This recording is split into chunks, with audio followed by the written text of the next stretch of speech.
लोकसंख्येच्या टॉपिकमधला हा शेवटचा भाग आहे, ज्याला आपण पॉप्युलेशन पॉलिसी 2000 असं म्हणतो. म्हणजेच 2000चं लोकसंख्याविषयक धोरण.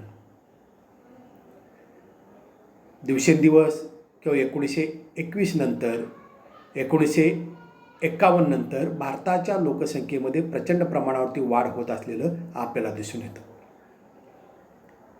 आणि ही जी वाढ आहे ती वाढ रोखण्यासाठी जगामध्ये सर्वात प्रथम फॅमिली प्लॅनिंग प्रोग्राम किंवा कुटुंब नियोजनाचा जो काही कार्यक्रम आहे तो भारतानं सुरू केला आणि तो 1952मध्ये सुरू केला. इथं आपण दाखवलेला आहे. त्याच्यानंतर लोकसंख्या वाढीवर नियंत्रण करण्यासाठी 1976मध्ये फर्स्ट पॉप्युलेशन पॉलिसी किंवा पहिलं लोकसंख्याविषयक धोरण जाहीर करण्यात आलं. आता 1952च्या फॅमिली प्लॅनिंगमध्ये जनन दरावरती नियंत्रण ठेवण्याचा प्रयत्न केला, तर 1976च्या लोकसंख्याविषयक धोरणामध्ये जनन दरावर नियंत्रण ठेवण्याबरोबरच माता आणि बालकाच्या आरोग्याकडे लक्ष देण्याचा प्रयत्न या ठिकाणी करण्यात आला. तरीही देशातल्या लोकसंख्या वाढीचा दर कमी झाला नाही, म्हणून 15 फेब्रुवारी 2000मध्ये दुसरं लोकसंख्या विषयक धोरण या ठिकाणी जाहीर करण्यात आलं आणि त्याच लोकसंख्या विषयक धोरणाचा अभ्यास आपल्याला या ठिकाणी करायचा. आता या लोकसंख्या विषयक धोरणाची जी काही उद्दिष्ट होती ती 3 उद्दिष्ट होती, इथं दिलेलं आहे.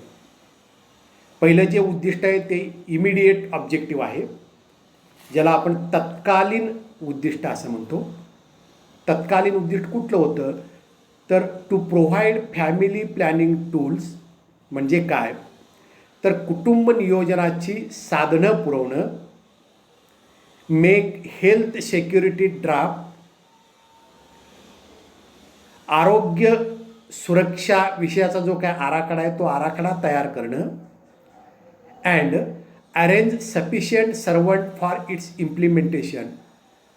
आणि त्या आराखड्याची अंमलबजावणी करण्यासाठी पुरेसा जो काही कर्मचारी वर्ग आहे त्या कर्मचाऱ्याची व्यवस्था करणं. आता हा प्रकार कुठं, तर बॅकवर्ड जो काही क्लास आहे म्हणजे आदिवासी किंवा मागास जो काही भाग आहे त्या मागास भागामध्ये कुटुंब नियोजनाची साधनं पुरवणं, आरोग्य सुरक्षितेसाठी आराखडा तयार करणं आणि त्याच्या अंमलबजावणीसाठी पुरेसा कर्मचारी वर्ग जे काय त्या कर्मचारी वर्गाची व्यवस्था करणं, हे पहिलं तत्कालीन किंवा इमिडिएट ऑब्जेक्टिव्ह याचं होतं. दुसरं जे उद्दिष्ट आहे ते म्हणजे मीडियम टर्म ऑब्जेक्टिव्ह आहे, मध्यमकालीन उद्दिष्ट. ते म्हणजे to bring the total fertility rate to 2.1 up to 2010. म्हणजे काय, तर सन 2010पर्यंत एकूण जनन दर 2:1च्या प्रमाणामध्ये आणणे, हे दुसरं उद्दिष्ट होतं. तिसरं लॉंग टर्म ऑब्जेक्टिव्ह कुठलं होतं, तर to achieve a stable population target up to 2045. म्हणजे तिसरं जे दीर्घकालीन उद्दिष्ट आहे ते म्हणजे 2045पर्यंत देशाची लोकसंख्या स्थिर करणं, हे दीर्घकालीन तिसरं अशा प्रकारचं उद्दिष्ट म्हणून ओळखलं जातं. आता अशा प्रकारची ही जी 3 उद्दिष्ट स्वीकारण्यात आली, त्या 3 उद्दिष्टे साध्य करण्यासाठी काही स्ट्रॅटेजी किंवा काही उपाययोजना योजण्यात आल्या. त्या उपाययोजना किंवा ती जी व्यूहरचना आहे ती व्यूहरचना या ठिकाणी दाखवलेली आहे. त्यातलं पहिलं जी उपाययोजना आहे ती म्हणजे reduction of infant mortality rate below 30 per 100 live birth. म्हणजे काय, तर बालमृत्यूचे प्रमाण प्रति 1000 30पर्यंत कमी करणं. बालमृत्यूचं जे काही प्रमाण पूर्वी होतं ते प्रमाण दर 1000 प्रति 1000 30पर्यंत कमी करणं, हा एक उपाय या ठिकाणी योजण्यात आला.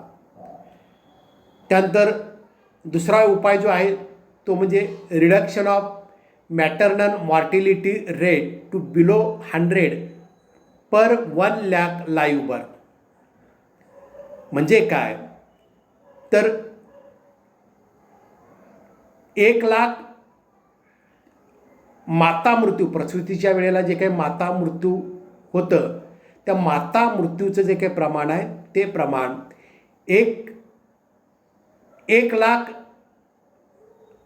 बालकांचा जो काही जन्म होतो तो जन्म होत असताना 100पर्यंत माता मृत्यूचं जे काही प्रमाण आहे ते प्रमाण कमी करणं हा दुसरा उपाय आहे.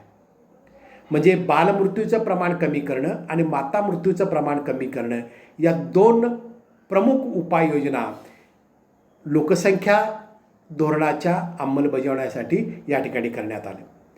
त्यानंतर तिसरा जो उपाय होता तो म्हणजे universal immunisation of children against all vaccine preventable disease. म्हणजे काय तर लहान मुलांना विविध प्रकारचे जे काही रोग होतात त्याच्या विरुद्धची लसीकरणाचा जो काही कार्यक्रम आहे तो कार्यक्रम या ठिकाणी राबवणं. चौथा जो आहे तो म्हणजे prevention and control of communicable disease. म्हणजे प्रसार पावणारे किंवा संसर्गजन्य जे काही रोग आहेत त्या रोगांचं नियंत्रण करणं आणि त्या रोगांना प्रतिबंध करणं. आणि कशाद्वारे थ्रू युनिव्हर्सल इम्युनायझेशन प्रोग्राम, सार्वत्रिक लसीकरणाद्वारे विविध प्रकारच्या संसर्गजन्य रोगांचं नियंत्रण करणं आणि त्याला प्रतिबंध करणं हा सुद्धा उपाय या ठिकाणी योजलेलं आपल्याला दिसून येतं. त्यानंतर या लोकसंख्याविषयक धोरणामधलं पाचवा जो काही उपाय होता तो म्हणजे incentive to adopt 2 child small family norms. म्हणजे काय तर 2 मुलांचं लहान जे काही कुटुंब असतं त्या लहान कुटुंबाला प्रोत्साहन देणं. त्या लहान कुटुंब 2 मुलांचं लहान कुटुंब ठेवलं पाहिजे याच्यासाठी लोकांना प्रोत्साहन देणं ही एक उपाययोजना इथं स्वीकारण्यात आली. याच्याबरोबरच promote delayed marriage for girls not earlier than 18 years and preferably after 20 years of age. म्हणजे कायद्यानं मुलीच्या लग्नाचं वय 18 ठेवण्यात आलं. 18 ठेवण्यात आले. त्यामुळं कमीत कमी 18 वर्षापर्यंत जे काही विवाह होतात ते विवाह रोखायचं आणि जास्तीत जास्त 20 वर्षापर्यंत विवाहाला प्रोत्साहन द्यायचं.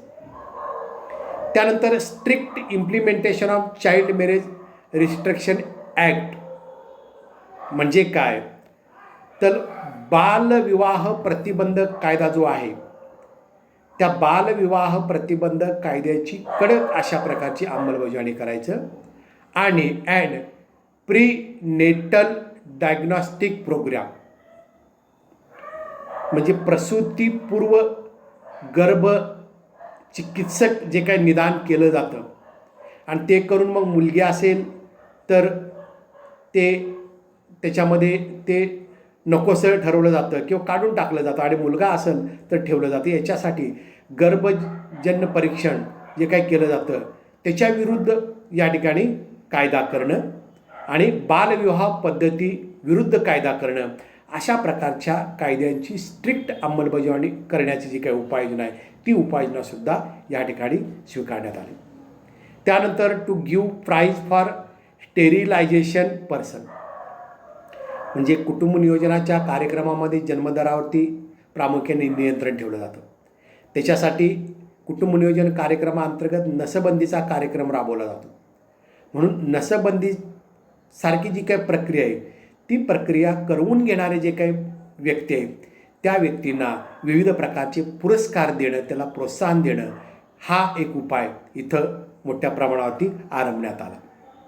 याशिवाय to supply standard preventive tools म्हणजे दर्जेदार अशा प्रकारची प्रतिबंधात्मक जी काही साधनं आहेत कुटुंब नियोजनासाठी वगैरे त्या साधनांचं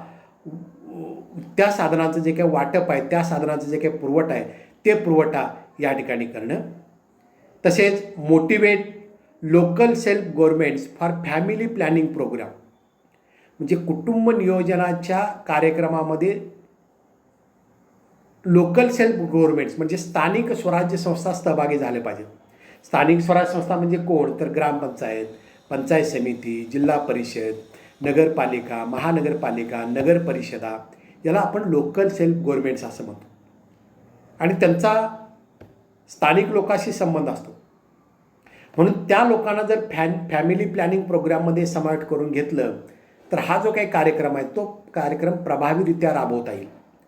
म्हणून अशा फॅमिली प्लॅनिंग प्रोग्राममध्ये त्यांना सहभागी करून घेण्यासाठी त्यांना मोटिवेट करणं, त्यांना उत्तेजन देण्याचं जे काही काम आहे ते कामसुद्धा या योजनेमध्ये करण्यात आलेलं आहे. याशिवाय achieve 100% registration of birth, death, marriage and pregnancy, म्हणजे काय, तर जन्म, मृत्यू, विवाह आणि गर्भधारणा या ज्या काही बाबी आहेत या बाबींची 100% नोंद ग्रामपंचायत किंवा शहरी भागामध्ये महानगरपालिका या ठिकाणी करण्यात आलं पाहिजे. याच्यामुळं काय होतं तर आपल्याला त्याची आकडेवारी मोठ्या प्रमाणावरती कळू शकते. याच्याशिवाय make school education up to age 14 free and compulsory, म्हणजे मोठ्या प्रमाणावरती देशातली साक्षरता वाढावी, अज्ञान दूर व्हावं, याच्यासाठी 14 वर्षापर्यंतच्या मुलामुलींना फ्री आणि सक्तीचं शिक्षण द्यायचं. हा सुद्धा उपाय इथं सांगितला जातो. आणि शेवटचा जो काही उपाय आहे तो म्हणजे to reduce dropout of girls and boys of primary and secondary school. प्राथमिक आणि माध्यमिक शाळेमध्ये जे काही मुलींचं गळतीचं प्रमाण जास्त आहे, मुलांचं गळतीचं प्रमाण जास्त आहे, त्यातल्या त्यात ग्रामीण भागामध्ये, आदिवासी भागामध्ये मुलींचं प्राथमिक शाळेतील आणि माध्यमिक शाळेतील गळतीचं जे काही प्रमाण आहे ते गळतीचं प्रमाण वेगवेगळ्या उपायानं थांबवायचं आणि त्यांना साक्षर करायचं. हा जो काही उपाय आहे हा शेवटचा उपायसुद्धा या ठिकाणी योजला जातो. अशा पद्धतीनं 2000च्या लोकसंख्याविषयक धोरणामध्ये जे 3 उद्दिष्ट ठरवण्यात आलेले आहेत, म्हणजे प्रामुख्याने तत्कालीन उद्दिष्ट, मध्यमकालीन उद्दिष्ट आणि दीर्घकालीन उद्दिष्ट, ही उद्दिष्ट साध्य करण्यासाठी अशा प्रकारच्या उपाययोजना किंवा अशा प्रकारची व्यूहरचना तयार करण्यात आली आणि या व्यूहरचनेची अंमलबजावणी देशामध्ये केली जात आहे. अशा रीतीनं पहिला आपला जो काही टॉपिक आहे तो टॉपिक आणि त्यातला लोकसंख्याविषयक जो काही टॉपिक आहे तो टॉपिक या ठिकाणी पूर्ण झालेला आहे. थँक्यू.